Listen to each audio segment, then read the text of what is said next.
Malawak ang tanawin ng kabundukan sa umaga. Makikita ang hamog na bumabalot sa matataas na bundok. Ito ang Mount Beast. Sa isang tahimik na putikan sa kagubatan, isang maliit na puting kuneho ang naglalakad sa mababaw na tubig. Bigla itong napatingin sa itaas. May narinig itong kaluskos. Nagulat ang kuneho at napatalon. Nakita nito ang isang kamay sa kanyang harapan. Mula sa butas sa putik, lumitaw si Zuning Siyang na may pulang buhok at basang hood. Nakatingin lang ang kuneho sa kanya. Sumigaw si Ning Siyang. Utos nitong lumabas kadali.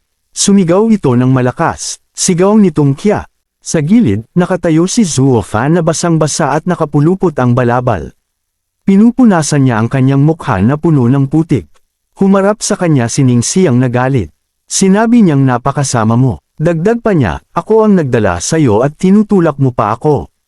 Tumingin si Zuo Fan at walang pakialam na sumagot. Sinabi niyang oo, masamang tao ako. Tahimik silang naglakad sa gitna ng kagubatan. Lumingon si Zuo Fan at tumingin kay Ning Siyang. Tinanong niya kung hoy, may ilog ba malapit dito na pwede kong paghugasan? Tumingin si Ning Siyang at sumagot. Sinabi niyang sumunod ka sa akin. Naglakad sila papunta sa isang malinaw na batis na may maliit na talon. Itinuro ito ni Ning Siyang. Sinabi niyang tingnan mo, nandito na tayo. Walang sabi-sabing hinubad ni Zuo Fan ang kanyang balabal at inihagis ito. Nagulat si Ning Siyang at namula ang mukha. Sumigaw ito ng malakas. Sigaw nitong kya, manyok ka. Dagdag pa niya, anong ginagawa mo?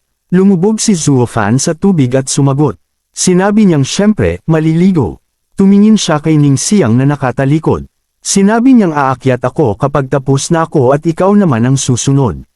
Ngumiti ito at idineklara. Sinabi niyang kung gusto mo, pwede tayong maligo ng sabay. Nagalit si Ning Siyang at sumigaw. Sigaw nitong manyok. Dagdag pa niya, sinong gustong maligo kasama mo? Sumigaw pa itong muli. Sigaw nitong wala kang hiya. Habang naliligo, napapikit si Zuo Fan. Sa isip niya, sinabi niyang kung ang mga demonic cultivator ay may hiya. Tinanong niya sa isip kung saan naman pupunta ang mga nasa tamang landas. Pagkatapos maligo, lumabas si Zuo Fan sa tubig at nagsuot muli. Tumingin siya kay Ning Siyang. Sinabi niyang tara na. Tinanong niya kung saan lilito ang Diamond Quicksand. Hindi sumagot si Ning Siyang at nakayuko lang. Lumapit si Zuo Fan at nagtanong. Sinabi niyang anong problema, ikaw ang magdala ng daan. Dagdag pa niya, hindi ba iyon ang usapan natin? Namula si Ning Siyang at nauutol na sumagot.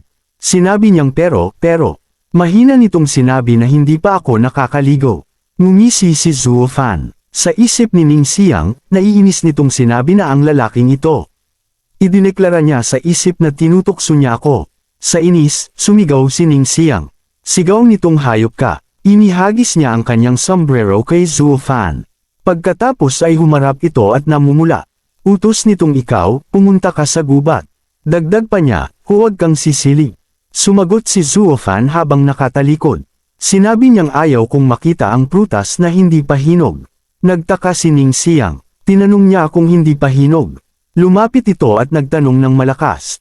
Tinanong niyang anong parte sa akin ang hindi pa hinog? Maya-maya ay tahimik ang paligid. Si Zuo Fan ay nakahiga sa damuhan at naghihintay. May narinig siyang kaluskos. Tumingin siya at nagsalita. Sinabi niyang sa wakas tapos ka na. Dagdag pa niya, Miss, pwede na tayong umalis. Mahinang sumagot si Ning Siyang. Sinabi niyang oo. Lumitaw si Ning Siyang na may bagong anyo. Nakasuot na ito ng magandang damit na kulay kahel at puti. Ang mahaba niyang pulang buhok ay nakatali na parang tainga ng kuneho. Namula ang kanyang pisngi. Habang naglalakad, napatitig si Zuo Fan at hindi nakapagsalita. Pagkatapos ay tumikim ito. Tinawag niyang sige, binibining Zu. Utos nitong ikaw na ang magdala ng daan. Sa isip niya, nagtaka siya. Sinabi niya sa sarili na kapag nakakakita ako ng magandang babae, nagbabago ang ugali ko. Tinanong niya sa isip kung kailan pa ako naging walang hiya. Pagkatapos ay ngumiti siya. Sa isip niya, sinabi niyang pero sa totoo lang. Masarap din sa pakiramdam ang maglakad kasama ang maganda. Naglakad sila papunta sa isang mataas na bangin. Tumingin si Zuo Fan sa paligid. Tinanong niya kung hindi ba dapat maraming tao dito kung saan lilito ang Diamond Quicksand. Dagdag pa niya, pero bakit walang tao dito? Ngumiti si Ning Siyang at tumingin sa kanya.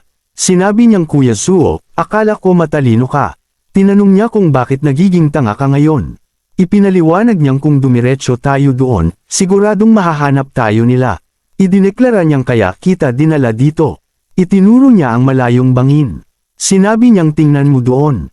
Dagdag pa niya, iyon ang lugar kung saan lilito ang Diamond Quicksand. Napatingin si Zuofan at nanlaki ang mata. Mahina nitong sinabi na ang lugar na iyon.